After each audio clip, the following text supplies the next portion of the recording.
하나님의 도우심을 얻는 방법이라는 제목으로 하나님 말씀 증거하겠습니다. 오늘 본문의 내용은 사울 왕국의 몰락에 대해서 나와 있습니다. 사울의 죽음, 또 사울의 아들 3명이 죽는 이런 모습들이 등장하고 있습니다. 우리가 이 본문을 통해서 우리가 오늘 좀 살펴보기를 원하는 것은 어떻게 문제 앞에서 우리가 지는가, 또 반대로 어떻게 문제를 해결하고 승리하는 사람이 될 수 있느냐, 이 부분을 우리가 좀 오늘 살펴보려고 합니다. 그렇다면 사울 왕국이 어떻게 해서 세워졌습니까? 우리가 그 뿌리서부터 좀 살펴볼 필요가 있는데, 사무엘상 8장 5절 우리가 한번 읽어볼까요? 사무엘상 8장 5절 같이 한 목소리 시작. 그에게 이르되 보소서 당신은 늙고 당신의 아들들은 당신의 행위를 따르지 아니하고 모든 나라와 같이 우리에게 왕을 세워 우리를 다스리게 하소서 한지라. 자, 이스라엘 백성들이 사무엘에게 우리에게 왕을 주세요라고 요청을 합니다. 그 이유는 보이지 않는 하나님을 통해서 우리가 문제들, 그들에게 있어서 가장 철천지 원수와 같은 문제는 블레셋입니다. 그 블레셋을 통해서 약 100년 정도 식민 통치를 받고 있었습니다. 그러니까 뭔가 좀 괜찮은 게 나오면 다 빼앗기는 거예요. 그런 철천지 원수 같은 해결되지 않는 문제의 이 블레셋의 문제를 보이지 않는 하나님을 통해서 우리가 일사불란하게 그 문제를 해결할 수가 없습니다.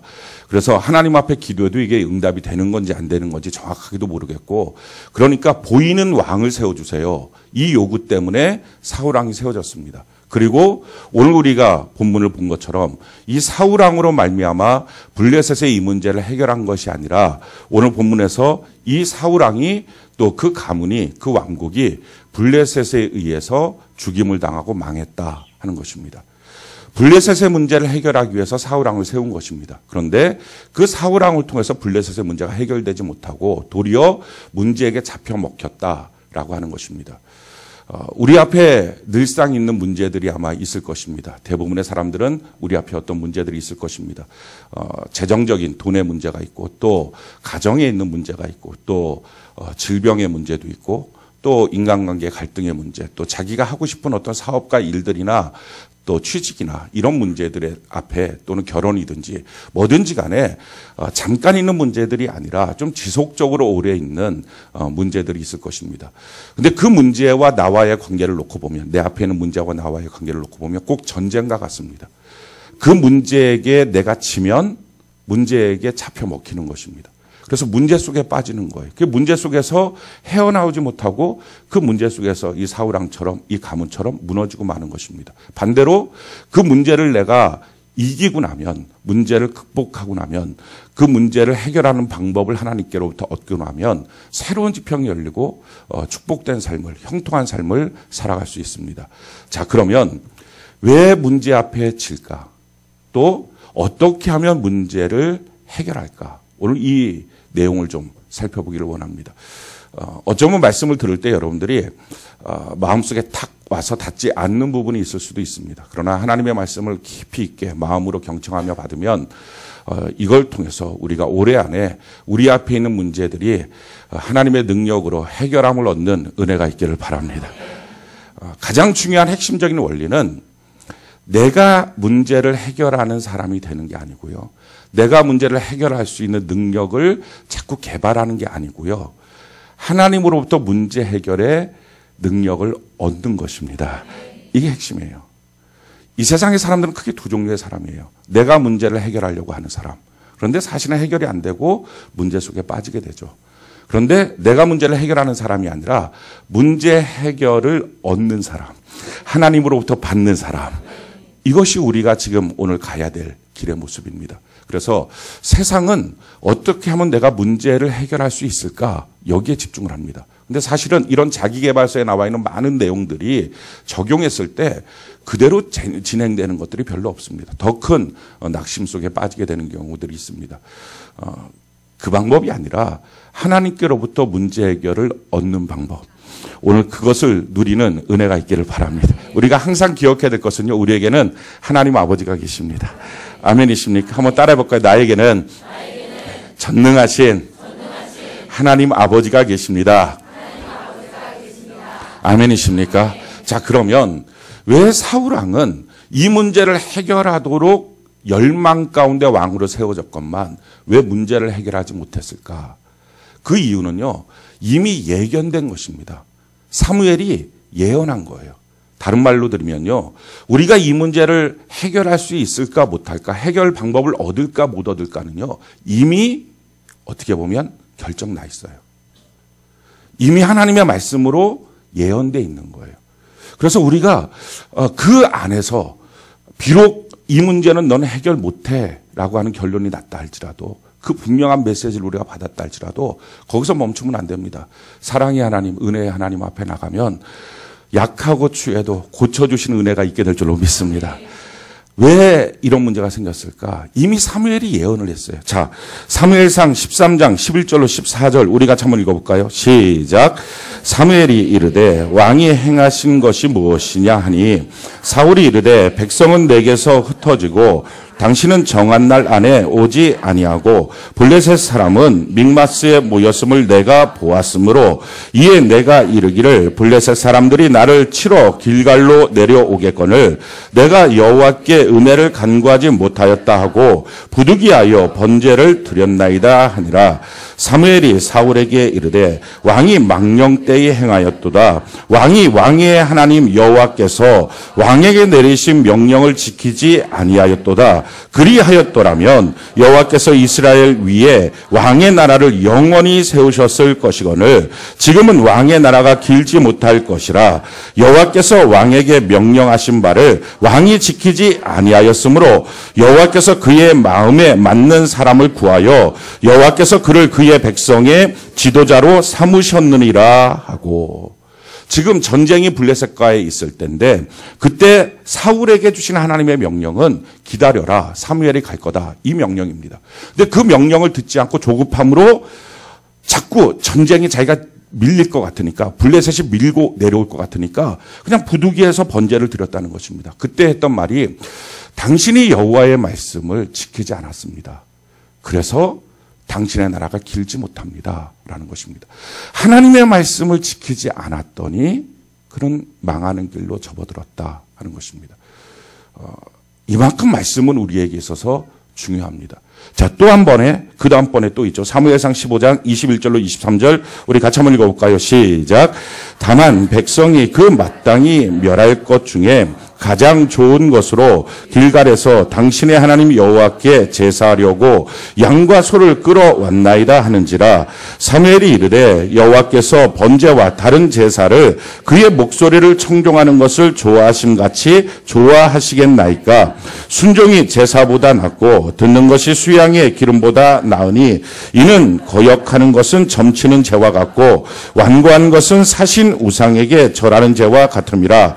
왕이 여호와의 말씀을 버렸으므로 여호와께서도 왕을 버려 왕이 되지 못하게 하셨나이다 하니. 자, 두 번째는 아말렉과의 전쟁에서 다 죽여라 라는 하나님의 명령이 있었습니다. 근데 그 명령 가운데 자기 눈에 보기 좋은 것은 그냥 끌고 옵니다. 그랬을 때 사무엘이 한 말이 이거 지금 왜 끌고 왔습니까? 하는 질문 가운데 이거 제사 지내려고 했습니다. 그랬더니 하는 말이 순종이 제사보다 낫습니다.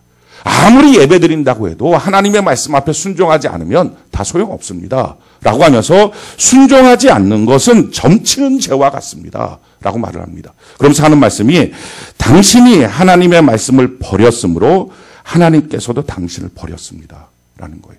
우리가 하나님의 말씀을 버리는 것, 그것은 하나님이 날 버리게 만드는 이유가 됩니다. 큐티 안 하십니까? 예배 안 들으십니까? 하나님의 말씀을 마음에 담고 살지 않습니까? 그게 하나님이 나를 버리는 이유입니다. 너무 정확하게 성경은 우리에게 말씀하고 있어요. 내가 하나님의 말씀을 버렸으므로 하나님이 날 버렸습니다. 우리가 지금 세상을 살아갈 때의 모습은 어떻습니까? 과연 나는 하나님의 말씀을 붙잡고 삽니까? 버리고 삽니까? 이게 오늘 우리에게 주는 질문이에요. 예수 믿는 사람들은요, 하나님의 말씀을 버리면 하나님이 그를 버립니다. 그리고 버림에 대한 결과를 자기가 보게 됩니다. 여러분들이 듣기에 좀 불편할 수 있습니다. 그러나 이것은 성경이 우리에게 분명하게 나타내고 있는 말씀입니다. 당신이 하나님의 말씀을 버렸으므로 하나님이 당신을 버렸습니다. 그래서 성경 구체적으로 뭐라고 말합니까? 역대상 10장 13절로 14절 우리 같이 한번 읽어볼까요? 시작. 사울이 죽은 것은 여호와께 범죄하였기 때문이라. 그가 여호와의 말씀을 지키지 아니하고 또 신접한 자에게 가르치기를 청하고 여호와께 묻지 아니하였으므로 여호와께서 그를 죽이시고 그 나라를 이새의 아들 다윗에게 넘겨주셨더라. 여러분들이 생각할 때 사랑의 하나님이 뭐 봐줄 수 있지 않냐? 근데 하나님이 봐주는 범주가 어딥니까? 말씀 아니에요. 예수 믿고 구원을 받는 거예요. 근데 사랑의 하나님은 봐줄 수 있지 않습니까? 다 구원시켜줘야죠. 근데 범주가 어딥니까? 예수 믿는 것. 하나님의 말씀대로 예수를 믿는 것. 그러니까 하나님의 말씀의 범주를 벗어나면 하나님의 도우심과 사랑은 없습니다.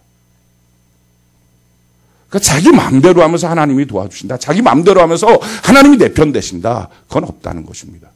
그래서 우리가 우리 인생의 문제를 하나님의 도우심을 얻기 위해서 가장 중요한 것, 제일 첫 번째 점검해야 될 것은 과연 나는 말씀을 지금 붙들고 사느냐. 내가 그 말씀을 붙잡고 말씀을 지키는 자, 말씀을 듣는 자, 말씀을 읽는 자, 이것이 복되다고 했는데 과연 나는 지금 그 삶을 살아가고 있느냐 하는 것입니다.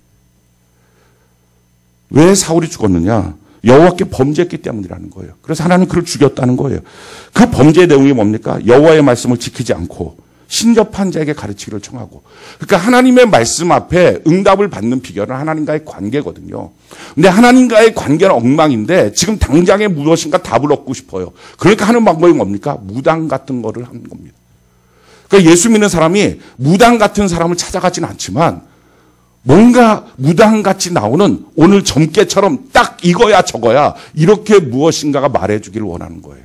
그런 건 없다는 거예요.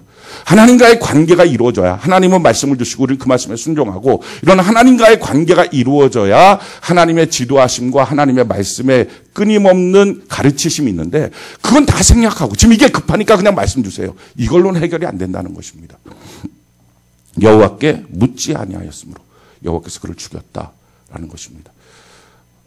성경이 이와 같이 우리에게 말합니다. 예레미야 2장 13절 우리 같이 한번 한 목소리 읽어볼까요? 시작. 내 백성이 두 가지 악을 행하였나니 곧 그들이 생수의 근원되는 나를 버린 것과 스스로 웅덩이를 판 것인데 그것은 그 물을 가두지 못할 터진 웅덩이들이니라. 하나님을 버리는 거예요. 그 하나님을 버린다는 것이 아마 여러분들이 생각할 때 나는 하나님 버린 적이 없어요. 난 여전히 하나님을 믿고 있어요 라고 말할 텐데 그 하나님을 버렸다는 내용의 핵심이 뭡니까? 말씀을 버려서 라는 거예요. 말씀을 버리는 것. 말씀을 가치 있게 여기지 않는 것. 가치 있게 여기는 것은 날마다 하나님의 말씀 먼저 가까이 두는 거예요. 하나님의 말씀을 읽어야 돼요.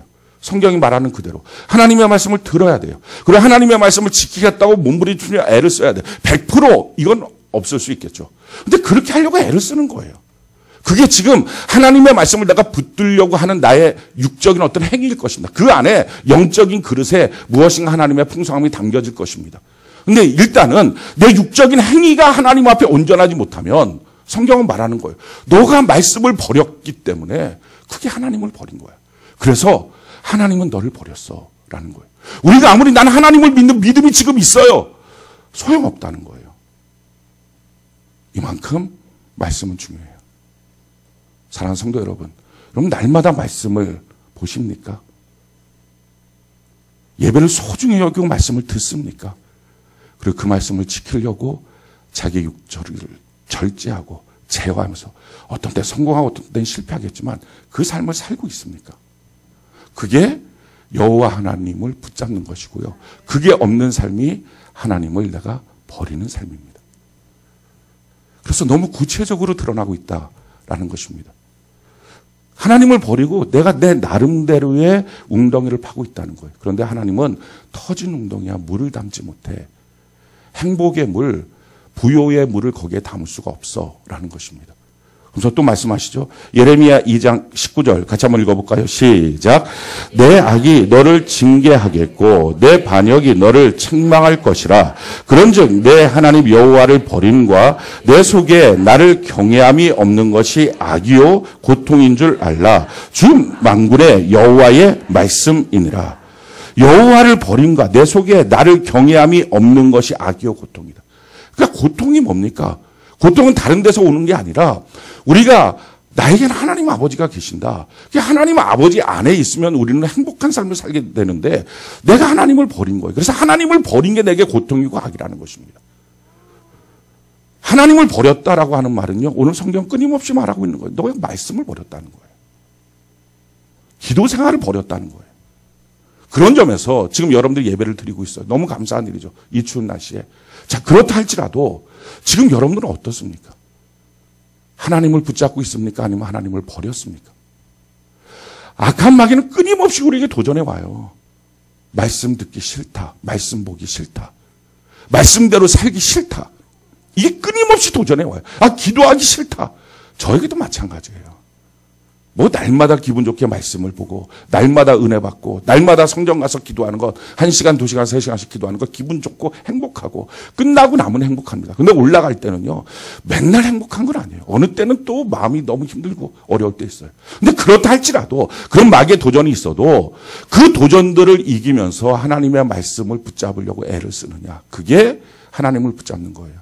근데 만약 그게 없어졌으면 어느 순간부터인가 내가 그 생활로부터 너무 멀어져 있다면 성경은 정확하게 말합니다.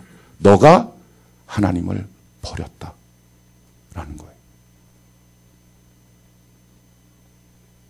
하나님을 버리면 나타나는 현상이 뭘까요? 조급함, 시기심 또는 미움, 두려움 이게 나타나요. 사울왕은요 조급해요. 전쟁터에만 가면 왜? 자기가 뭔가를 해야 되니까 조급해요. 그리고 시기심이 나와요. 다윗을 향해서 그렇게 시기심이 나오고 미움이 생겨요. 그리고 끊임없이 자기의 왕자를 도전할까 봐에 대한 두려움이 있어요. 그러니까 하나님을 버린 경우 말씀을 떠나고 났을 때 나타나는 현상은 조급함, 시기심, 두려움 이런 것들이 자기 마음속에 있습니다. 그러면서 왜 그렇게 나타나는 현상이 될까? 오늘 성경 말씀을 한번 볼까요? 사무엘상 31장 오늘 본문 말씀 봅시다. 오늘 1절에 보니까요. 블레셋과 이스라엘이 전쟁을 했는데 블레셋 사람들이 다 도망가서 이스라엘 사람들이 도망가서 길보아 산에서 엎드려져 죽었어요. 2절에 보니까 사울과 그 아들 3명이 거기서 죽었습니다. 3절에 보니까 어떻게 죽었는지 3절 4절을 통해서 그 내용을 아주 잘 설명을 하고 있어요. 사울이 가운데 활이 날라와서 그것 때문에 중상을 입었다는 거예요. 그래서 그 결과가 뭐였느냐? 4절에 보니까 그 사울왕이 무기된 자에게 이렇게 말하는 거예요. 내 칼을 빼어서 그것으로 나를 찌르라. 할례 받지 못한 자들이 와서 나에게 찌르고 모욕할까 한다라고 했더니 무기든 자가 심히 두려워서 감히 행하지 않아요. 그랬더니 사울이 자기 칼을 뽑아서 그 앞에 놓고 팍 찔러서 죽었다. 자살했다는 겁니다. 자살한 사람이 구원받을까 못 받을까 이 문제가 아니고요. 오늘 다뤄야 될 문제는 이게 사울의 삶의 방식이에요. 삶과 죽음의 문제 앞에서도 사울은요 자기가 결정해요. 그러니까 삶과 죽음의 문제 앞에서도 자기가 결정하는 사람이 자기 시간을 사용하는 일에 자기가 결정 안 할까요? 자기가 무엇인가를 하는 일에 자기가 결정 안 할까요? 그러니까 자기가 다 주인이에요. 자기가 결정을 해요. 자기가 결정을 하니까 당연히 말씀을 하찮게 여겨요. 왜? 어차피 자기가 주인이니까 자기가 결정할 거니까 왜 거추장스럽게 말씀을 보냐는 거예요.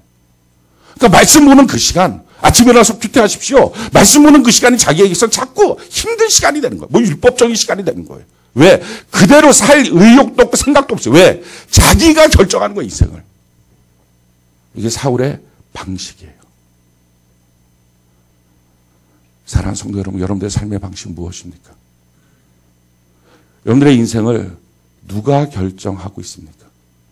자기가 결정하니까요, 말씀을 지키지 않고요. 자기가 결정하니까 기도할 이유도 못 느껴요. 그냥 하는 유일한 기도는 도와주세요 정도예요. 자기가 다 결정하고 나가는데 하나님 좀 도와주세요. 그 정도의 기도예요. 그러니까 깊은 기도가 안 나와요. 주님의 뜻이 무엇입니까? 이걸 물어볼 생각도 안 해요. 그러니까 자꾸 무엇인가가 막히면 그 문제를 단발적으로 해결하기 위해서 신접한 자에게 무엇인가 듣고 싶은 것처럼 뭐 이 문제에 대한 답은 뭐야? 그것만 궁금할 뿐이지 내 인생 전체를 향한 하나님의 뜻이 무엇인지가 궁금하지 않아요. 자, 반면에 다윗은 어떨까요? 우리가 지금까지 쭉 수요 예배를 통해서 다윗을 봤어요. 다윗은 과연 어떻게 살았을까요? 다윗도요, 자기 자신의 힘을 과시하고 싶었던 적이 있어요. 사람 누구든지 그런 마음이 있어요. 아까 말씀드렸던 것처럼 우리가 100% 하나님을 주인 삼는다. 이건 불가능한 것 같아요. 0% 내 마음대로 살겠다. 그것도 아닌 것 같아요. 왜냐하면 아무리 내 마음대로 살겠다고 해도 내 주변 사람들의 이 반응들 때문에 어차피 주변에 누가 내게 이런 영향 저런 영향 주기 때문에 자기 뜻대로만 100% 못 살아요. 결국은 이 퍼센테이지의 문제인데, 이 퍼센테이지의 문제 가운데 다윗은요, 자기가 자기 나름대로 자기 뜻대로 살고 싶었어요. 막 그냥 그런 어떤 자기의 욕구가 일어났어요. 내 힘을 한번 과시해보고 싶었어요. 그래서 인구조사를 합니다. 근데 그것이 잘못됐죠. 그래서 하나님이 그에게 말씀하세요. 야, 너 잘못됐다. 그러면서 세 개 중에 한 가지 선택해. 3년 동안 기근, 3개월 동안 전쟁에 패하여 도망다니는 것, 3일 동안의 온역, 너 뭐 할래? 라고 하나님이 물어보십니다. 저는요, 저와 여러분들이 무엇인가 잘못할 때 있지 않겠습니까? 우리의 육신의 정욕대로 살고 싶을 때가 있지 않겠습니까? 그때마다 하나님이 무심코 넘어가다가 한 번에 죽이는 것이 아니라 그때마다 하나님이 우리를 체크했으면 좋겠어요. 그때마다 하나님이 우리에게 야, 너 이거 문제야, 이거 문제야. 그렇게 계속적으로 체크하는 사람. 이게 다윗이에요. 하나님 1분 1초도 떠나지 마시고 우리의 삶 속에서 내가 하나님의 뜻에서 어긋나게 살 때마다, 어긋난 생각, 어긋난 말을 할 때마다 하나님 체크하시사 거기서부터 돌이킬 수 있는 기회를 허락하여 주시옵소서. 이 다윗의 축복을 우리가 누리기를 원합니다. 그런데 이와 같이 했을 때의 다윗의 고백이 멋있는 거예요. 선택을 뭘 하고 있느냐? 사무엘하 24장 14절 우리 같이 한번 읽어볼까요? 시작. 다시 한번 시작. 다윗이 가세게 이르되 내가 고통 중에 있도다. 청하건대 여호와께서는 긍휼이 크시니 우리가 여호와의 손에 빠지고 내가 사람의 손에 빠지지 아니하기를 원하노라 하는지라. 지금 다윗의 삶의 방식이 뭡니까? 사울은요, 아까 사느냐 죽느냐의 문제에서도 자기가 결정해요. 다윗은요, 벌 주시는 하나님 앞에서 그냥 하나님 손에 맡기겠습니다. 이게 삶의 방식이에요. 하나님 손에 맡기겠습니다. 그러니까 지금 우리는 어떤 삶의 방식을 따르고 있냐는 거예요. 하나님 손에 맡기겠습니다 하는 사람이 말씀을 안 보겠습니까? 하나님 손에 맡기겠습니다 하는 사람은 기도를 안 하겠어요? 아, 난 기도할 시간이 없어요. 아, 내가 큐티할 시간이 없어요. 라고 하는 말을 하겠습니까? 아, 난 예배드릴 시간이 없어요. 라고 하는 말을 하겠습니까? 못하죠. 왜? 하나님의 뜻대로 살기를 원하는데, 하나님의 손에 맡기기를 원하는데 어떻게 그게 가능하겠어요? 어불성설이죠. 근데 자기가 결정하고 사는 사람은요, 항상 예배 시간, 큐티 시간, 기도 시간이 자기에게서 옵션일 뿐이에요. 도움을 얻는 한 가지의 방편이지 그대로 사는 게 아니니까, 내가 결정하니까. 그러니까 큐티는 항상 시간 탓하고 예배도 항상 시간 탓하고 기도도 항상 시간 탓하는 거예요. 시간이 없는 게 아니고요, 삶의 방식이 문제인 거예요. 누구는 48시간 갖고 삽니까? 똑같지 않습니까? 삶의 방식의 문제라는 거예요. 자, 그렇게 하니까 지금 내가 하나님의 손에 맡기겠습니다. 그때는 하나님 너 온역 받아라. 그 온역을 하루 만에 7만 명을 죽였어요. 그러니까 다윗이 그 7만 명 죽인 것 앞에 하나님 앞에 웁니다. 하나님, 내가 잘못했는데 왜 백성들이 죽습니까? 나를 죽여야죠. 내 가족을 죽여야죠. 그래서 막 울어요. 그때 선지자가 나타나요. 그래서 이렇게 답을 주는 거예요. 사무엘하 24장 18절 우리 같이 한번 읽어볼까요? 시작. 이날에 갓이 다윗에게 이르러 그에게 아뢰되 올라가서 여보스 사람 아라우나의 타작마당에서 여호와를 위하여 제단을 쌓으소서 하며 예배드리십시오 라고 하는 권면을 줘요. 어떤 사람들은 자기가 힘들고 죽겠는데 예배드리라고 하는 말이 분노가 나온다고 합니다. 당연하겠죠. 내 삶의 방식을 내가 결정하는 사람에게 예배는 또 다른 자기에게 있어서 시간을 드리는 자기의 어떤 노력이 또 들어가는 거예요. 그게 힘들죠. 그게 싫은 거예요, 그게. 근데 하나님의 방식대로 살겠습니다라고 하는 사람에게 지금 자기가 살 수 없는 상황 가운데 예배 드리세요. 그 안에 답이 있어요. 얼마나 그것이 소망일까요? 다시는 예배 드리겠다 그래요. 예배를 선택해요. 그러고 나갑니다. 사무엘하 24장 24절 25절 우리 같이 한번 읽어볼까요? 시작. 왕이 아라우나에게 이르되 그렇지 아니하다.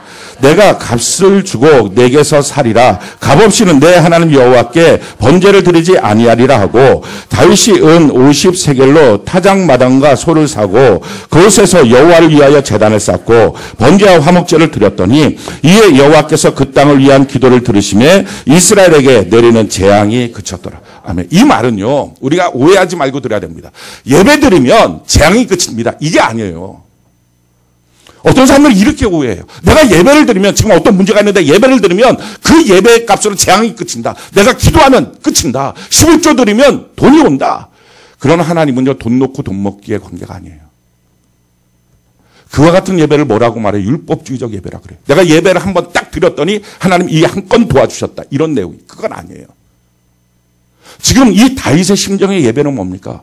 갔더니 아라우나가 있어요. 그리고 난 다음에 여기서 나 제사를 드릴 거예요. 그랬더니 이거 다 쓰세요. 아니, 내가 값 주고 하겠습니다. 라고 하면서 간절하게 지금 예배를 드리려고 합니다. 그 예배 드리겠다는 심정은 뭐예요? 하나님, 나 하나님께 맡기겠습니다. 지금 나의 인생의 이 고난을 하루에 7만 명씩 죽어가는 이 고난을 하나님 손에 의탁하겠습니다. 처음부터 그 길이니까. 하나님 이 문제를 해결하시는 것도 하나님. 해결하지 않는 것도 하나님입니다. 내 인생을 내가 결정하지 않겠습니다. 그래서 나는 오직 하나님께 예배로 나가겠습니다. 그냥 하나님을 의탁합니다. 이 자세로 나갔더니요, 하나님의 그 놀라우신 사랑으로 재앙이 끝나요. 나의 예배의 행위가 복을 끌어다 주는 게 아니라 내가 지금 예배를 드리는 마음이 뭐냐는 거예요. 사랑하는 성도 여러분, 지금 우리가 예배 드리는 것이 저는 이 다윗처럼 하나님 앞에 우리의 인생을 맡기는 행위였으면 좋겠어요. 그냥 예배 드린다라고 하는 이 값이 얼마큼 될까? 이게 아니고 내가 하나님을 의지합니다. 내가 하나님을 의뢰합니다. 라고 하는 것. 그래서 삶의 방식이 바뀌어야 문제로부터 지는 자가 아니라 문제로부터 이기는 자가 돼요. 삶의 방식이 바뀌지 않으면 항상 문제 앞에 지는 자가 돼요. 예수를 믿는데도 문제 해결이 안 돼요. 다윗의 삶의 방식이 뭡니까? 하나님을 힘을 삼는 거예요. 나는 하나님을 의지하겠습니다. 하나님만이 나의 힘이고 나의 방패입니다. 그렇게 인생을 사는 거예요. 내가 하나님을 의지합니다. 그러니까 말씀이 중요하고 기도가 중요하고. 그래서 그 말씀을 지키려고 그러고. 그렇게 하나님께 나가는. 그렇게 하나님께 나가니까 어떻게 합니까? 두려움이 없어지죠. 왜? 전능하신 하나님이 날 도와주실 걸 믿게 되면. 그 두려움이 없는 거예요. 조급함도 없는 거예요. 하나님의 때에 일하시겠지. 그리고 다른 사람에 대해서 미움도 시기도 없어요. 근데 반대로 하니까, 자기가 다 하려고 하니까 미움도 시기도, 위협도 느끼니까 두려움도 느끼고 조급함도 느끼고, 문제가 해결되지 않고 내가 망할까 봐 겁나기도 하고, 그렇게 인생을 사는 겁니다. 다윗의 삶의 방식을 한번 볼까요? 시편 18편 1절로 3절, 1절로 2절까지만 한번 읽어봅시다. 시작. 나의 힘이신 여호와여, 내가 주를 사랑하나이다. 여호와는 나의 반석이시요, 나의 요새시요, 나를 건지시는 이시요, 나의 하나님이시요, 내가 그 안에 피할 나의 밥이시요, 나의 방패시요, 나의 구원의 뿌리시요, 나의 산성이시요. 하나님이 나의 힘입니다. 이 고백. 그래서 삶을 어떻게 삽니까? 똑같은 시편 18편이죠. 29절부터 34절까지 우리 같이 한번 한 목소리 읽어봅시다. 시작. 내가 주를 의뢰하고 적군을 향해 달리며 내 하나님을 의지하고 담을 뛰어넘나이다. 하나님의 도는 완전하고 여호와의 말씀은 순수하니 그는 자기에게 피하는 모든 자의 방패시로다.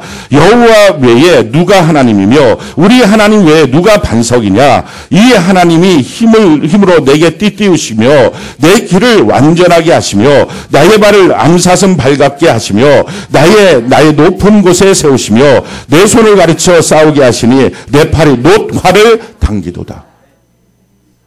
이게 다윗의 삶의 방식이에요. 그러니까 한 번 이겼다 한 번 졌다의 문제가 아니고요. 내가 예배 한 번 드렸어요 못 드렸어요. 이 삶의 이런 문제가 아니고요. 나 오늘 큐티했어요. 또 내일은 못해요. 지금 이런 삶에 한 번 했다 안 했다라고 하는 율법적인 어떤 차원의 문제가 아니라 내 삶의 방식이 뭐냐는 거예요. 내가 결정하느냐 하나님이 결정하시게 할 거냐. 이 방식이에요.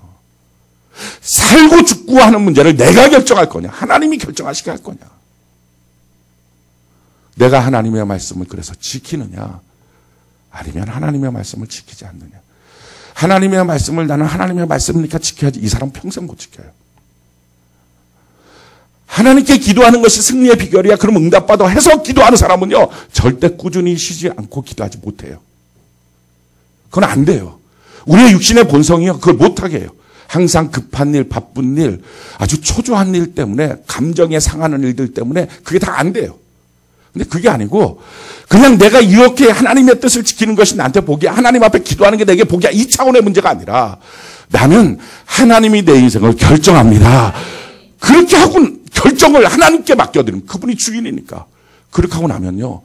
당연히 그분이 어떻게 결정하는지 봐야 될 거 아니에요. 물어봐야 될 거 아니에요. 그 삶의 방식이 바뀌는 거예요. 그래서 세상은요. 딱 두 종류의 사람이에요.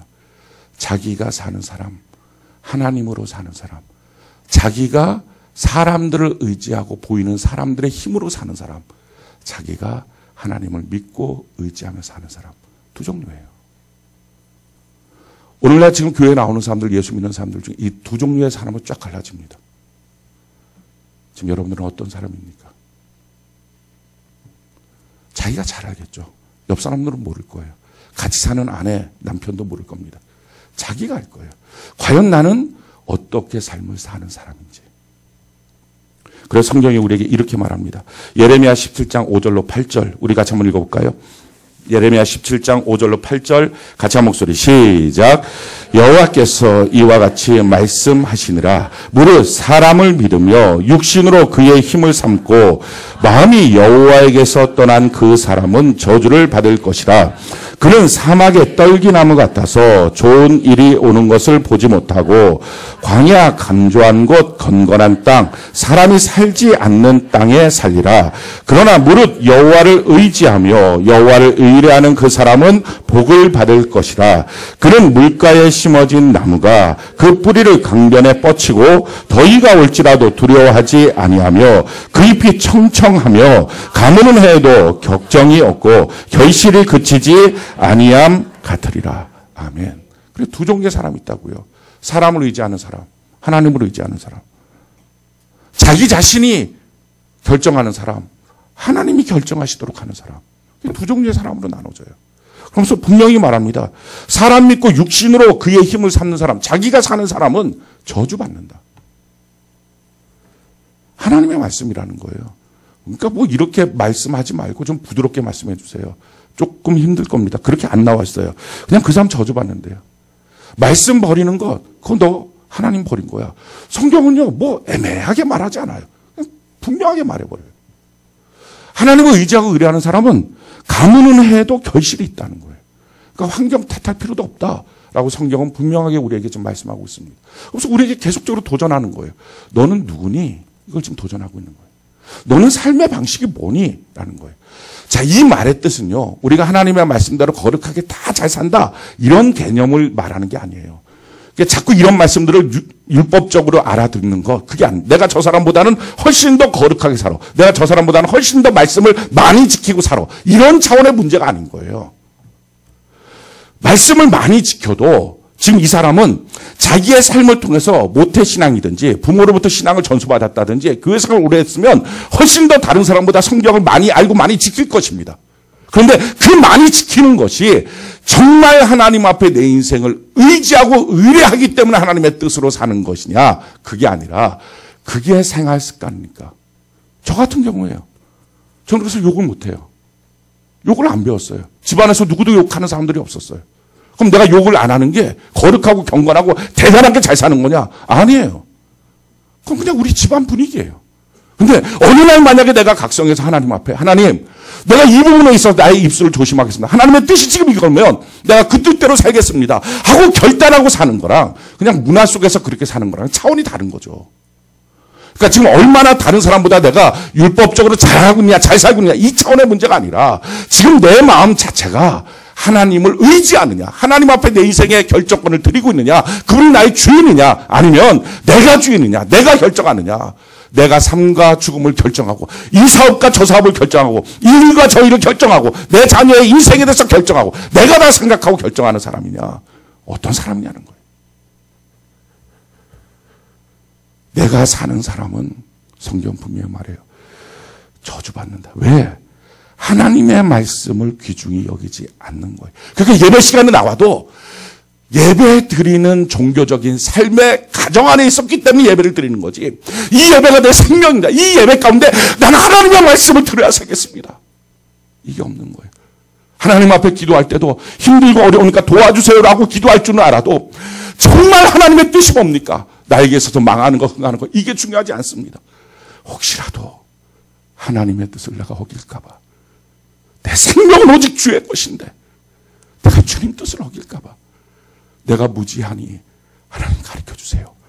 이러면서 애달게 주님 앞에 엎드리는 사람이냐는 거예요. 도대체 뭐냐는 거예요.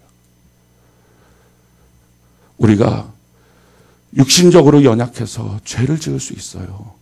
하나님의 말씀을 어길 수 있어요. 그랬을 때 반응이 맞아요 주님. 하나님의 말씀이 내게 딱 보여지면 그 거울 앞에 서서 내가 틀린 사람입니다. 내가 범죄했습니다라고 고백하는 사람인지 이 말씀 못 지켜. 이 말씀 어떻게 지켜? 누가 지켜? 그리고 하나님의 말씀이 지금 이 시대에 맞지는 않아. 이거 다시 뭔가 바꿔야 돼. 하나님의 말씀대로 어떻게 살아? 라고 자기가 말씀 위에 서서 판단하는 사람인지. 왜? 자기가 인생을 결정하는 사람이니까. 어떤 종류의 사람이냐는 거예요. 오늘 우리가 말씀 들을 때 자기가 자기 자신에게 질문해야 돼요. 누가 우리에게 말하지 않는 거예요. 너는 누구니? 라고 하는 질문. 너는 정말 하나님을 주인으로 삼고 있니? 아니면 너가 주인이니? 우리가 이 질문 앞에 서야 됩니다. 자, 그러면 하나님을 주인으로 삼지 않고 하나님의 말씀에서 떠난 우리는 어떻게 보면 만약에 내 삶이 그렇다면 망하기로 예정된 존재겠죠. 사울왕처럼. 우리는 이미 하나님으로부터 버림받은 존재일 것입니다. 그럼 우리의 운명이 그렇게 결정됐으니 그걸로 끝날까? 아니에요. 히스기야 왕은요. 넌 이제 죽을 거야 라는 주의 말씀을 듣고 나서 하나님 앞에 엎드립니다. 그리고 15년의 생명을 연장받습니다. 우리 하나님은 결정하셔도요. 큰 틀의 결정은 바꾸지 않지만 작은 틀의 것은 바꿔주신 하나님이에요. 그러니까 구하라 찾으라 두드리라 말씀하시는 거예요. 그래서 우리의 삶이 지금까지의 삶은 혹시 내가 주인 되어 있는 삶, 말씀을 버리는 삶이었다면 어떻게 이 망할 길에서 우리가 이 문제를 넉넉히 해결하는 하나님의 방법, 하나님의 특별한 축복을 누릴 수 있겠느냐.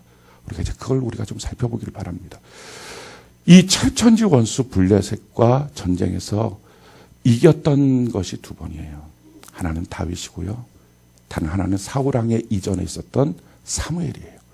우리가 사무엘을 통해서 어떻게 블레셋과의 전쟁에서 승리할까? 다른 말로 말하면 어떻게 이 문제로부터 우리가 이길까? 이 문제를 넘어서서 하나님 주신 새로운 형통과 축복의 삶을 우리가 누릴 수 있을까? 우리가 좀 그거를 좀 사무엘을 통해서 좀 살펴보길 바랍니다. 사무엘상 7장으로 우리 한번 갑시다. 한번 이건 찾아봤으면 좋겠어. 사무엘상 7장.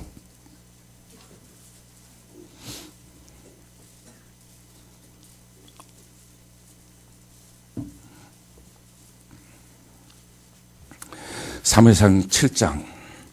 이 사무엘상 7장의 이 내용은 사무엘이 이제 드디어 사사가 되었을 때입니다.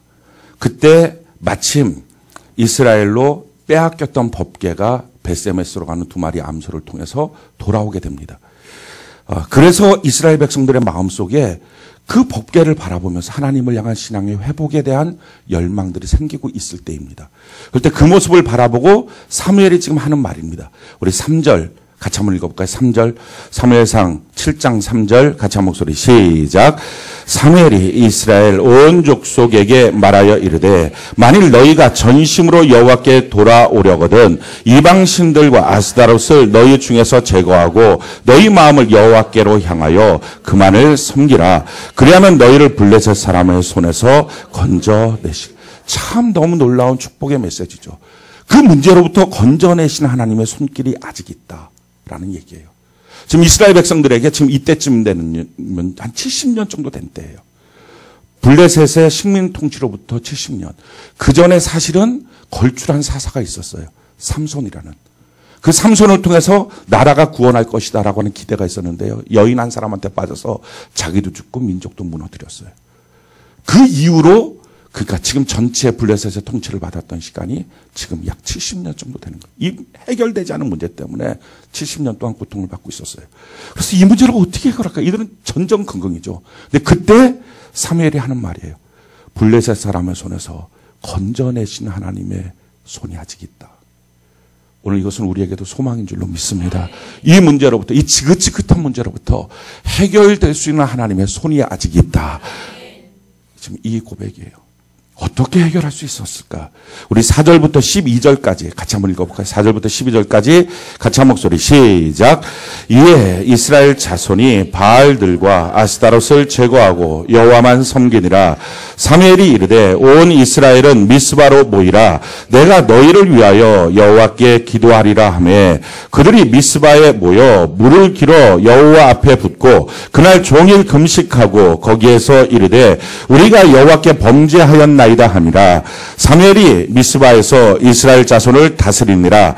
이스라엘 자손이 미스바에 모였다 함을 블레셋 사람들이 듣고 그들의 방백들이 이스라엘을 치러 올라온지라. 이스라엘 자손들이 듣고 블레셋 사람들을 두려워하여 이스라엘 자손이 사무엘에게 이르되 당신은 우리를 위하여 우리 하나님 여호와께 쉬지 말고 부르짖어 우리 블레셋 사람들의 손에서 구원하시게 하소서 하니 사무엘이 젖먹는 어린 양 하나를 가져다가 온전한 번제를 여호와께 드리고 이스라엘을 위하여 여호와께 부르짖음에 여호와께서 응답하셨더라. 사무엘이 번제를 드릴 때에 블레셋 사람이 이스라엘과 싸우려고 가까이 오매 그날에 여호와께서 블레셋 사람에게 큰 우레를 발하여 그들을 어지럽게 하시니 그들이 이스라엘 앞에서 패한지라.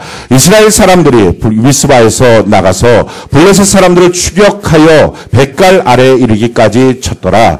사무엘이 돌을 취하여 미스바와 센 사이에 세워 이르되 여호와께서 여기까지 우리를 도우셨다 하고 그 이름을 에벤에셀이라 하니라. 아멘. 여기서 우리가 잘 아는 에벤에셀이라고 하는 단어가 나옵니다. 이 에벤에셀이라고 하는 단어는 도움의 돌이라고 하는 뜻입니다. 근데 이 뜻은 여호와께서 여기까지 우리를 도우셨다라고 하는 의미를 갖습니다. 우리가 12월 마지막 주 주일이 에벤에셀 주일입니다. 오늘 이 말씀을 준비하면서 우리 모두가 정말 그냥 주일 이름만 그렇게 지키는 게 아니라 우리 삶에 있어서 지긋지긋한 문제가 해결되는 여호와께서 여기까지 우리를 도우셨다라고 하는 간증이 있는 그 감격의 예배가 되기를 원합니다.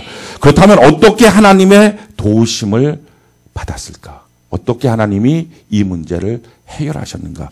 우리가 주목하는 단어가 여기서 세 가지 단어가 나와요. 그래서 우리가 이 세 가지 부분을 좀 적용했으면 좋겠습니다. 제일 첫 번째는요, 회개예요. 지금 뭐라고 말합니까? 이방신들 아스타롯 다 버리고 오직 여호와만 섬겨야 된다. 그들의 마음속에는 우상이 있었어요. 우리의 마음속에는 우상이 있는지를 점검해 봐야 됩니다. 아까도 말씀드렸던 것처럼 하나님의 뜻이 아니라 내가 주인 돼서 내 뜻대로가 우상이에요. 나라고 하는 우상이에요. 또는 하나님 앞에 온전하게 드리지 못하는데 자녀가 우상일 수도 있고요. 하나님 앞에서 이것만 안 된다고 생각하는 사업장이 우상일 수도 있고요. 내 돈이 우상일 수도 있고요. 내 몸이 우상일 수도 있고요. 그거 자기만 알겠죠. 하나님도 들어오지 못하는 하나님의 명령 앞에서도 주저주저하게 만드는 무엇. 그게 우상이 된 거예요. 근데 그 우상, 이 우상을 버리고 하나님만 섬겨야 됩니다. 삶의 방식을 바꾸십시오. 그게 회개거든요. 그랬을 때 그들이 어떻게 합니까? 6절 다시 한번 읽어볼까요? 6절 같이 한번 한 목소리 읽어봅시다. 시작. 그들이 미스바에 모여 물을 길어 여호와 앞에 붓고 그날 종일 금식하고 거기에서 이르되 우리가 여호와께 범죄하였나이다 하니라. 사무엘이 미스바에서 이스라엘 자손을 다스리니라. 아멘. 그들은요 물을 길어 부었어요. 마음을 쏟아부은 거예요. 그리고 금식했어요. 자기의 죄에 대해서 절절히 고통을 느꼈어요. 그리고 하나님 앞에 범죄했습니다. 입으로 고백해요. 자백하는 거죠. 이게 회개였어요. 오늘 이 회개의 영이 우리에게 부어지기를 원합니다. 왜 회개가 중요합니까? 성경이 이렇게 말하죠. 시편 66편 18절 우리가 한번 읽어볼까요? 시작. 내가 나의 마음에 죄악을 품었더라면 주께서 듣지 아니하시리라. 죄가 있으면 우리 기도는 응답되지 않습니다. 두 번째는요. 이사야 59장 1절로 2절 우리 같이 한번 읽어볼까요? 시작. 여호와의 손이 짧아 구원하지 못하심도 아니요 귀가 둔하여 듣지 못하심도 아니라 오직 너희 죄악이 너희와 너희 하나님 사이를 갈라놓았고 너희 죄가 그의 얼굴을 가리어서 너희에게서 듣지 않으시게 함이라.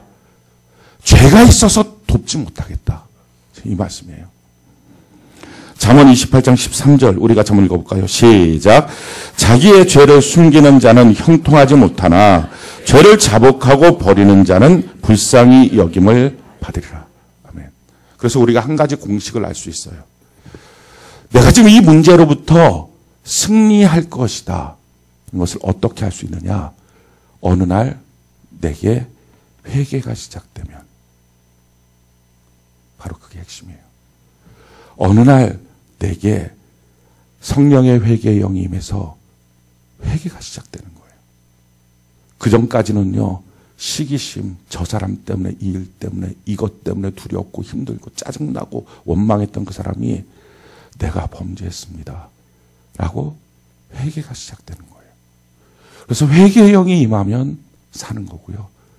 회개의 영이 임하지 않으면 그 사람은 죽는 거예요. 저는 오늘 이 밤에 우리 모두에게 성령으로 말미암아 회개의 영이 임하기를 원합니다. 그래서 자기가 하는 뜨문뜨문 이런 죄 저런 죄 기억나는 죄들을 회개하는 것 정도가 아니라 그냥 성령 하나님 우리 마음속에서 우리 마음을 뒤바꿔 놨으면 좋겠어요. 그래서 회개의 영이 좀 임했으면 좋겠어요. 그러면 우리는 살아요. 그러니까 어떤 한 사람이 어떤 한 사업장이 어떤 한 가정이 그의 자녀가 그의 부부의 관계가 사느냐 죽느냐 그 질병에서부터 고침을 받느냐 못 받느냐 간단해요. 뭘 보면 아느냐 회개하기 시작하면 회개의 영이 임하면 그럼 살아요. 근데 회개가 막혀 있으면 그러면 안 돼요. 회개는 전적으로 성령의 역사입니다. 내가 억지로 잘못했어요. 그냥 울고 짜고 그러고서 맹숭맹숭 그걸로는 안 돼요. 오늘 성령 하나님께서 우리로 하여금 회개케 하는 은혜가 있기를 바랍니다. 나의 죄를 자복하고 하나님께 나갈 때 미쁘시고 의로우사 우리의 모든 죄를 사하여 주시게 될 줄로 믿습니다. 두 번째 우리가 오늘 이 본문에서 기억하는 단어 그것은 온전한 번제예요. 지금 이스라엘 백성들이 모여서 회개를 합니다. 회개를 하면 우리 생각에는 회개했으니까 문제가 뚝딱 해결될 거야. 하나님의 도우시는 손길이 나타날 거야. 근데 그렇지가 않고요. 오늘 본문에 보니까 회개했더니 블레셋이 야 이스라엘 백성들이 저기 모여있구나. 우리 가서 합심해서 그들을 공격해서 단번에 죽여버리자 하고 때로 몰려오는 거예요. 자 우리가 회개를 하면 어떻게 하냐고요? 회개를 하면 문제가 뚝딱 해결돼서 점점점 좋아지는 게 아니라 아주 극심한 혼란 가운데 들어갈 수가 있어요. 블레셋이 때로 몰려서 우리에게 올 수 있어요. 자, 그 상황 가운데 이스라엘 백성들은 다 어떻게 합니까? 두려워했어요. 자, 7절 우리 같이 한번 읽어볼까요? 7절 같이 한 목소리 시작. 이스라엘 자손이 미스바에 모였다 함을 블레셋 사람들이 듣고 그들의 방백들이 이스라엘을 치러 올라온지라 이스라엘 자손들이 듣고 블레셋 사람들을 두려워하여 그래요. 이 문제가 때로 몰려오면 누구든지 두려워합니다. 두려워하는 자기 마음에 대해서 정죄하지 마십시오. 하나님 겁납니다. 무섭습니다. 망할까 봐. 하나님 일이 안 될까 봐. 내 자녀가 정말 안 될까 봐. 우리 가정이 정말 위기 가운데 빠질까 봐. 내가 이 병으로 결국은 죽을까 봐 나는 두렵습니다. 그것은요 정죄할 게 아닌 거예요. 우리가 그럴 수 있어요. 근데 그때 중요한 게 두려움에 빠져서 두려움이 시키는 대로 갈 것이냐. 아니면 그때 나는 하나님을 의지하겠습니다. 그게 뭐예요? 온전한 번제. 예배라고 하는 행위가 문제가 아니라 내게는 수많은 두려운 상황이 있지만 하나님 나는 이 수많은 두려운 상황 가운데서도 여전히 하나님을 의지하겠습니다. 사나 죽으나 난 주의 것입니다. 내가 죽더라도 예배의 자리에서 난 죽기를 원합니다. 하는 고백으로 나아가고 있느냐 하는 거예요. 지금 이 온전한 번제, 이 두려움 가운데 그들은요 도망치지 않고 그들의 두려움이 시키는 대로 했으면 도망쳤겠죠. 아니면 그들의 두려움이 시켰으면 칼 들고 빨리 싸우러 나가자. 그래도 조금이라도 한번 대항해보자. 뭐 이런 반응들이 있었을 텐데요.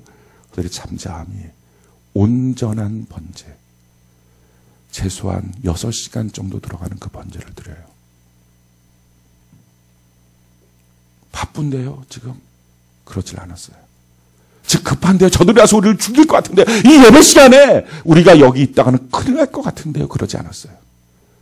여기서 참 중요한 단어가 온전한 번제예요. 양을 잡아서 완전히 불태우는 6시간 정도의 예배 시간을 가져요. 이건 뭐예요? 그냥 예배를 드렸습니다. 그러니 하나님 도와주세요가 아니라 하나님을 의지하는 거예요. 내가 두려움이 시키는 대로 살지 않겠습니다. 내가 두려움이 시켜서 전에는 두려움이 시킬 때마다 내가 그걸 결정하고 그 두려움에서 벗어나려고 내가 애쓰고 노력했는데 이제 내가 그렇게 살지 않겠습니다. 두려움이 시키는 대로 살지 않고 나는 하나님을 의지하겠습니다. 라고 바뀌어지는 거예요. 그랬더니 어떻게 됩니까? 오늘 9절, 10절 같이 한번 볼까요? 9절, 10절 같이 한 목소리 시작. 사무엘이 젖 먹는 어린 양 하나를 가져다가 온전한 번제를 여호와께 드리고 이스라엘을 위하여 여호와께 부르짖음에 여호와께서 응답하셨더라. 사무엘이 번제를 드릴 때에 블레셋 사람이 이스라엘과 싸우려고 가까이 오매 그날에 여호와께서 블레셋 사람에게 큰 우레를 발하여 그들을 어지럽게 하시니 그들이 이스라엘 앞에서 패한지라. 하늘로부터 큰 우레 하나님의 도우심의 손길이 나타났어요. 하나님의 도우심의 손길, 이 기적은요, 우리가 기적을 심어야 기적이 나옵니다. 지금 그 상황, 두려움이 자기를 자극하고 있는 상황 가운데 두려움이 시키는 대로 따라가지 않고 하나님을 의지하는 기적의 씨앗을 심으니까 하나님의 기적이 나오는 거예요. 성경이 우리에게 이렇게 말합니다. 시편 50편 14절로 15절 우리 같이 한번 읽어볼까요? 시작. 감사로 시편 50편 14절로 15절 같이 한 목소리 시작. 감사로 하나님께 제사를 드리며 지존하신 이에게 내 서원을 갚으며 환난 날에 나를 부르라. 내가 너를 건지리니 내가 나를 영화롭게 하리라. 이 말씀의 뜻이 무엇인지 알겠죠? 환난 날에 하나님 앞에 감사로 예배드리세요 라는 말이 율법적인 예배자, 그래서 아이 몰라 다 귀찮아 그냥 난 예배만 가서 드릴 거야, 그냥 기도원에 가서 맨날 살고 있는 사람처럼, 그 얘기가 아니고 우리의 인생 가운데 환난이 왔을 때 내게 두려움이 작용할 때 두려움을 따라 살 것입니까? 아니면 하나님을 의지할 것입니까? 이 질문이에요. 환난 날에 너가 하나님을 의지함으로 예배를 드려라. 온전한 번제를 드려라. 기적의 씨앗을 심으면 기적의 열매를 거두게 될 줄로 믿습니다. 그것이 두 번째, 하나님의 도우심을 얻는 비결이에요. 마지막 세 번째, 하나님의 도우심을 얻는 비결. 우리 11절 같이 한번 읽어볼까요? 11절 같이 한 목소리 시작. 이스라엘 사람들이 미스바에서 나가서 블레셋 사람들을 추격하여 백갈 아래 이르기까지 쳤더라. 마침내 이제 이스라엘 사람들이 전쟁을 들어갑니다. 근데 전쟁을 들어갈 때 이스라엘 백성들은요, 무기가 없었어요. 식민지에게 무슨 무기를 주겠습니까? 그러니까 몽둥이밖에 없어요. 나중에 사울왕이 왔을 때도 사울과 요나단 둘만 칼이 있었어요. 나머지 다 몽둥이 하나씩 들은 거예요. 그러니까 지금 이때도 몽둥이 하나씩만 있는 거예요. 몽둥이 하나씩만. 근데 블레셋은요, 철기 문화를 갖고 있던 민족입니다. 그러니까 그 철기 문화를 갖고 있던 그 칼을 갖고 있는 그들에게 몽둥이 들고 지금 싸우러 나가는 거예요. 근데 이 싸우러 나가는 시점이 중요해요. 언제 나갑니까? 큰 우레를 발하여 그들을 어지럽게 하고 난 다음에 나가요. 하나님의 일하심을 보고 나가는 거예요. 그것이 항상 중요합니다. 우리가 내 힘대로 내가 결정해서 사는 사람은요, 조급함이 나를 결정해요. 급하다는 거예요, 항상. 지금 아니면 안 된다는 거예요. 그래서 지금 뭔가를 결정해야 되는 거예요. 주변에서는 막 요구하는 거예요. 오늘 지금 결정하십시오. 지금 도장 찍어야 돼요. 지금 아니면 안 돼요. 당신은 망해요. 근데 내가 결정하지 않고 하나님이 결정하는 사람의 특징은요, 하나님의 일하심을 먼저 보는 거예요. 그래서 하나님이 일하시고 난 다음에 몽둥이 들고 나가요. 싸우러 나갈 때 뭘 들고 나가냐는 것은 성경이 별로 중요하게 여기는 것 같지 않아요. 몽둥이 있으면 몽둥이 들고 나가고, 돌덩어리 있으면 돌덩어리 들고, 그래서 다시 골리앗을 이기는 거예요. 그러니까 뭐든지 그냥 손에 잡히는 것. 저 안에 맨손으로도 가면 그 맨손으로도 막 때려 죽이고 하잖아요. 하나님이 도와주시면 뭐든지 되는데, 칼이냐 몽둥이냐 이게 우린 중요한 게 아니고요. 하나님이 지금 일하시는 걸 보고 나가느냐, 조급함이 일하여 나가고 있느냐, 지금 이 문제예요. 그래서 성경이 우리에게 이렇게 말합니다. 시편 62편 1절로 2절 우리 같이 한번 읽어볼까요? 시작. 나의 영혼이 잠잠히 하나님만 바라며 나의 구원이 그에게서 나오는도다. 오직 그만이 나의 반석이시요 나의 구원이시요 나의 요새이시니 내가 크게 흔들리지 아니하리로다. 그러니까 예배드리는 시간이 뭐예요? 하나님의 일하심을 지켜보는 시간이에요. 저는 바빠서 예배 못 드려요. 이게 성립이 안 되는 거죠. 저는 급해서 예배 못 드려요. 저는 지금 아파서 예배 못 드려요. 저는 지금 화나서 예배 못 드려요. 이게 성립이 안 되는 거예요. 그러니까 성립이 처음부터 안 되는 말을 하니 그 마음의 중심은 뭐예요? 자기가 결정하는 사람이에요. 물론 예배 안 드리면 다 끝났다 그 얘기가 아니고요. 아까도 말씀드렸지만 율법적인 의미의 예배를 드렸다 안 드렸다 지금 이 차원의 문제가 아니고 제 직장 문제 있는데 예배를 못 드리고 이런 차원의 문제가 아니라 마음이 뭐냐는 거예요. 마음이. 지금 우리의 마음이 내가 급하면 내가 바쁘면 내가 결정해야 되니까 그건 나중에 편해지면 해결되면 오겠습니다. 이런 사람이냐 아니면 하나님이 해결해 주셔야 됩니다. 라고 하는 사람이냐. 잠잠히 하나님만 바라며 나의 구원이 그에게서 나는도다. 그래서 원칙이 있잖아요. 이 원칙이 참 기가 막힌 원칙이에요. 창세기 26장 25절 우리가 한번 읽어볼까요? 시작. 이삭이 그곳에 제단을 쌓고 여호와의 이름을 부르며 거기 장막을 쳤더니 이삭의 종들이 거기서도 우물을 받더라. 당년에 100배의 복을 받았던 이삭의 삶의 원칙, 제일 처음에 제단, 그 다음에 장막, 그 다음에 우물이라고 몇 번을 말씀드렸습니다. 제일 처음에 뭐예요? 하나님 앞에 관계예요. 하나님 앞에 제단 쌓고 예배드리고 하나님 앞에 하나님의 이름을 부르는 거였어요. 그 다음에 가정이에요. 그러니까 하나님, 두 번째 가정, 세 번째 일이라는 거예요. 이 순서 바꾸지 말라는 것입니다. 이게 왜 중요하냐?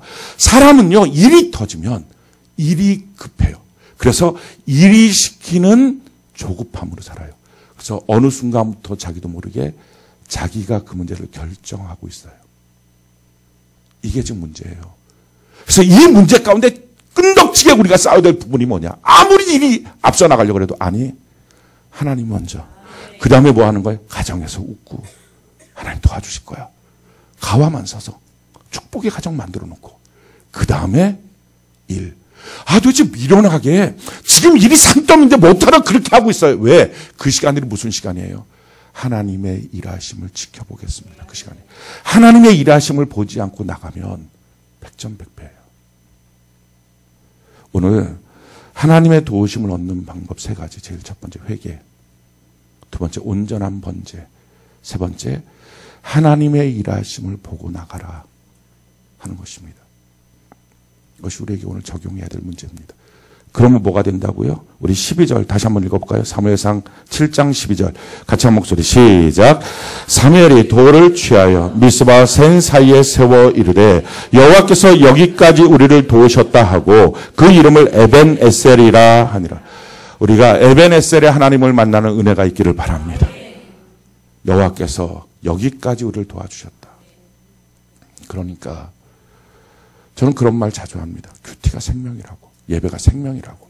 기도가 생명이라고. 이거는 강조하는 게 아니고요. 정말 생명이에요. 안 그러면 죽을 것 같으니까. 그게 아니면 살 길이 없으니까. 왜?